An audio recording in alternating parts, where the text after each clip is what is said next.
Hello, welcome to Just the Dis. My name is Brian, and we talk about Blu-rays here. And this is another collection update slash what I've been watching. So it's a mix of stuff. I've got a couple. I've only got a couple movies that aren't really on Blu-ray. I'm trying to keep that going, but I got something great to start it off. Of course, I'm pulling from the new disc box. This is Breakdown. And I've talked about this on the channel before, and that is because this has come out via imprint in Australia, but has not been available in the States proper, although that release was region-free. But here is the official U.S. Paramount Presents release, and it is wonderful, and it has the always fun pop-open slipcase. It's got some alternate artwork that I dig, and I just love this movie, and I was more than happy to revisit it again, and I'll tell you why. It's a great thriller, just a really great, almost Hitchcockian everyman thriller. Jonathan Mostow, the director, talks about how he ended up on the project via, a Stephen King adaptation of Trucks, I think, that fell through, and he was looking for something to do in the desert with trucks, and he wrote the script in a relatively short amount of time. And he really came up with something neat that I think is partially inspired, he said, by Hitchcock's Lady Vanishes.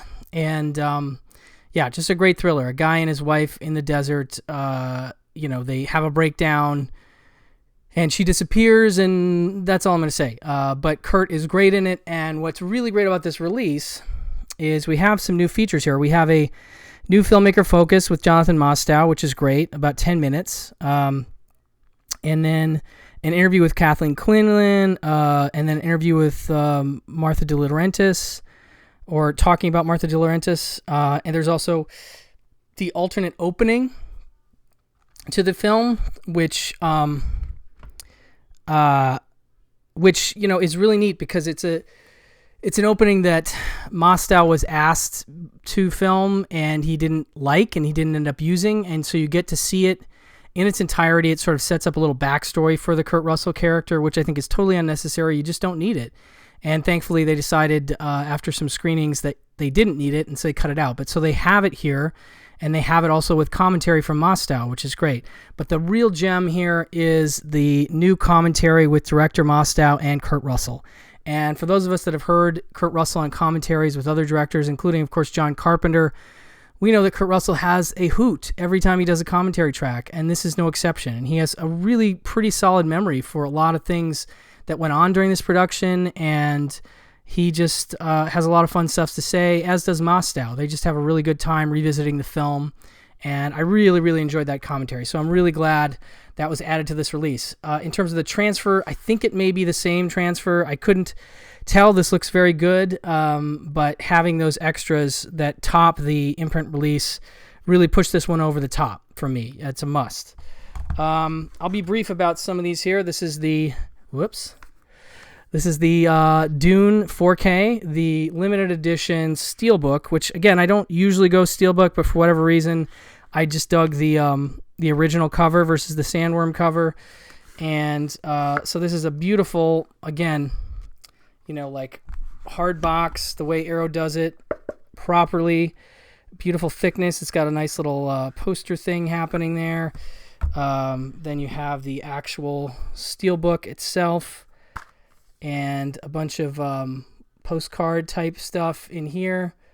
Very cool stuff there. And then we have the 4K and the bonus disc. And this, I put this in, and it looks gorgeous. Of course, I expect nothing less, and I'm not disappointed by Arrow and their 4K releases. This is another gem from them. Just stunning, really beautiful. This also comes with this book. Really nice matte, sort of, with essays and everything. Just beautiful. And then the design of Dune, I think, was part of the limited edition, and that's even more in-depth on the design stuff. Really nice book. So a beautiful release from Arrow, and a great-looking transfer, another 4K they are just killing it. Arrow continues to be one of my favorite labels out there. I get more excited for their releases than almost anybody else, and for good reason, because they have yet to disappoint me. And that brings me to this, which I also ordered, Brotherhood of Satan. Now, this is from I want to say 70. No, is that right? Yeah, I think so. So this one is just something I thought I had seen, but I'd never seen, and is a true gem, a true discovery. A movie I thought was going to be like an evil kids movie, which I'm like okay with, but not super excited about. I was like, all right, I'll watch it, and it just blew me away. I mean, it's more of a, I don't want to give too much away, but I mean, there's more like almost Invasion of the Body Snatchers to it. I mean, you've got a small town where this family, husband and his girlfriend and his daughter, end up sort of stranded in this small town with the sheriff, played by L.Q. Jones, and the local doctor, played by Strother Martin, who is just amazing in this movie. They realize they're stuck in this town, and there's some weird stuff happening, and it has to do with Satan. And it's just very conspiratorial, very like, can they ever get away kind of energy, and I just really loved it, like more than I expected. And again, Strother Martin's part, as you can see, he may be involved in the Satan worshiping based on this cover, and so he's got just a really meaty part to dig into, and I absolutely loved this. It's got some alternate artwork, the old classic there, and this I think also got a release from Imprint Films, so if you're in Australia you can grab that. But this has some great features. Transfer looks great. It has a brand new audio commentary with Kim Newman and Sean Hogan. Satanic Panic, the 1970s conjured the Brotherhood of Satan, a brand new visual essay by David Flint. The Children of Satan, exclusive new interview with actors Jonathan Erickson, Isley, and Allison Moore. And a little bit more there. But yeah, great release. Really great movie. Well worth discovering if you've never seen it. And I loved it. And then in this sort of what I've been watching portion here, Damnation Alley. I don't know what inspired this. Directed by Jack Smite, starring Paul Winfield and Jan Michael Vincent. And it's sort of a post-apocalyptic movie about, I forgot there's a little more before the post-apocalypse, but it's like these two military guys who are working together, and they are in like a missile silo, and missiles go off, and they end up sort of adapting and making this like land cruiser thing, Landmaster, I think it's called, and they sort of trying to escape and get to New York, I think, or California, one of the two. They're going east or west, I can't remember which. And they find Paul Winfield, and he helps them out, and Paul Winfield's great. And yeah, it's just a really kind of silly, but very enjoyable sci-fi film, sort of a cult favorite. I thought it was out of print from Shout Factory, because this came out a while ago now, and it's a Fox film, but it's still in print, and you can still get it. And there's some great scenes with the Landmaster and Jan Michael Vincent like dodging giant scorpions, and it was a really fun rewatch. It also has some features as a commentary with the producer Paul Maslansky, an interview with the writer Alan Sharp, who also did I want to say he did Night Moves, one of my favorite movies, and that's really fun just to hear him talk about it. Road to Hell with the producer Jerome Zeitman on the process of the making of the film, and a detailed examination of the Landmaster itself. So a really solid little special edition from Shout. And speaking of Shout/Scream, I have a couple exclusives that were on the website and may still be available. I'm not sure. This is Bluebeard from 1972. This is at least the third or fourth time this story's been adapted. This is directed by Edward Dmytryk, of course, starring the great Richard Burton as Bluebeard, who is a guy who keeps marrying women and killing them. And the story is he and his latest wife, played by Joey Heatherton, as she sort of discovers what's been happening, and then it becomes like an anthology story of him telling her about his previous wives and why he had to kill them. And they are played by folks like Raquel Welch, Sybil Danning, and Natalie Delone, and a whole bunch of other ladies that you'll recognize. And it's sort of darkly comedic and suspenseful, and it's just one of those sort of crazy Richard Burton performances / movies that he was doing in the late 60s and early 70s. And I enjoyed it, especially as a Richard Burton fan. I was just intrigued to see this one. I'd always meant to, and this is a very nice-looking Blu-ray. It doesn't have any features, unfortunately, but a good-looking release from Scream Factory as part of their exclusive. And then this one also came out as part of that. That's Dead Space. This stars Mark Singer and Bryan Cranston, actually. Fast-paced, futuristic horror thriller, a loose remake of the Roger Corman-produced Forbidden World, if you're familiar with that one. On the planet Phaebon, controlled research facility had been thought to be safe until a breach unleashes alien terrors unknown. A distress signal calls for Commander Krieger, that's Mark Singer, and his robot cohort Tin Pan, Roger Halston. That's kind of funny, them together.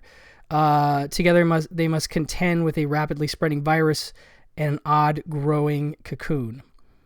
And this has 2 versions of the film, including the extended cut, a new 2K scan of the inner positive for the extended cut, and the audio commentary on the original cut with director Fred Gallo. And I want to say the original cut is SD, but don't quote me on that. I feel like they really are pushing you towards the extended cut, which is fine. But I hadn't seen this one. Interesting release, certainly, and nice to see Mark Singer and Bryan Cranston in a film. I definitely was happy I picked this one up as it was off my radar completely. Maybe want to rewatch Forbidden World, actually. And lastly, as part of my not on Blu-ray sort of bit, I have this double feature, which I do hope maybe someday they'll adapt for Blu-ray, as they have with, Race with the Devil and Dirty Mary Crazy Larry. Like, that's one of the action-packed double features that's on Blu-ray. This is an interesting, sort of backwoods, revenge people kind of thing happening. That doesn't even make sense.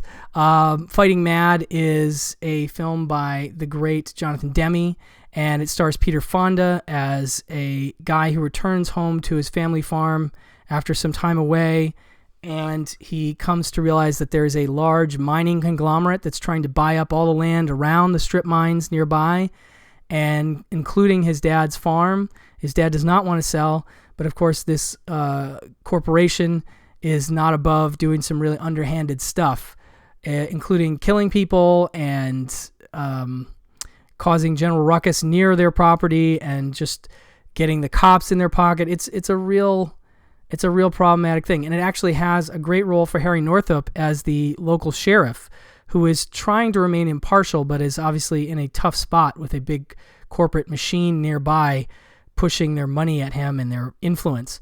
But so you get Harry Northup as a sheriff before Over the Edge, which I think is neat to see Harry Northup in multiple sheriff cop roles. But it just turns into sort of a revenge movie. As you can see, Peter Fonda has a bow and arrow that he makes use of towards the end of the film. But it's got some harrowing moments and some tough stuff in it that I dug. Moving Violation is a story of a drifter who's sort of in the wrong place at the wrong time. He's played by Stephen McHattie. He runs into Kay Lenz, and they meet he's sort of drifting into a town, and the police get all over his case, like John Rambo, like, what are you doing? You need to get out of here. And he gets some ice cream from her for free, and they end up sort of hanging out. Like, he runs into her later, and they end up hanging out and going swimming in this rich guy's pool. They sort of bust into this house, and they're in this rich guy's pool. This rich guy happens to have some wants and needs from the local police authorities, and he invites the sheriff to his house and his deputy, who does not want to go along with said corruption, and it turns into a shootout, and both Kay Lenz and Stephen McHattie happen to witness the shootout, and then they hightail it out of there, but they are, of course, in a bad spot, and they've witnessed police sheriff shoot his deputy, and now, of course, he's saying that they did it, and so they're on the run, and it's very tense, the whole way. But, enjoyable stuff, and I love Kay Lenz. I'm a huge fan of hers. As you can see, it also has Eddie Albert, Lonnie Chapman, Will Geer, but, a solid exploitation type movie. Some good features on here. Audio commentary with producer Roger Corman and director Jonathan Demme and actors Peter Fonda and Lynn Lowry. I forgot Lynn Lowry is the romantic interest in Fighting Mad, so that's a nice track. And then this one has an audio commentary with director Charles S. Dubin, Julie Corman, and Roger Corman, as well as actor Stephen McHattie.